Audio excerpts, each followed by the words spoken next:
Okey bang, Assalamualaikum. Bertemu lagi bersama Abel dalam Wellness Machinery. Hari ni saya nak review satu generator yang mempunyai 5000 watt. Okey. Alright, yang ni brand daripada Euroact bang. Brand daripada Euroact, model JI6502 bang. Okey, yang ni mempunyai berat dalam 41 kilo. 223 cc tangki minyak, kapasiti minyak dia 11 liter bang. Okey, yang ni dia abang akan dapat dua plug lah. Satu plug Trifin dan satu lagi plug industri punya. Ni VFRT meter. Di sini dekat sini dia ada eco mode, switch on off, reset ada button. Pengecas handset pun ada dekat sini bang. Type C dengan USB pun boleh lah. Alright. Hari ni saya nak belanja start untuk abang. Jom. Yang ni kita menggunakan remote start, push start dan manual start bang.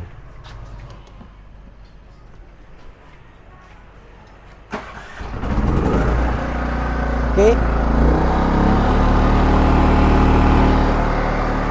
Ni saya gunakan remote start.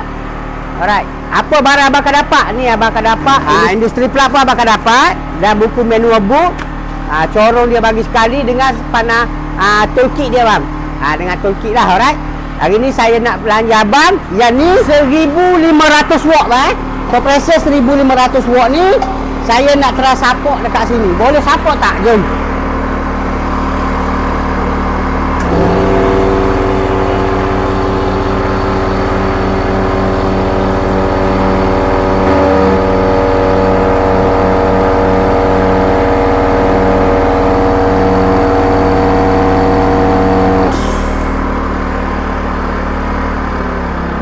Ni on off eco book.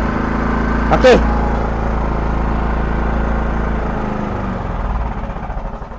Okey bang, yang mana berminat nak meniaga ko yang besar-besar, boleh walk in di Taman LTT Bukit Jalil ataupun abang boleh membeli dalam last masa dijalankan. Assalamualaikum.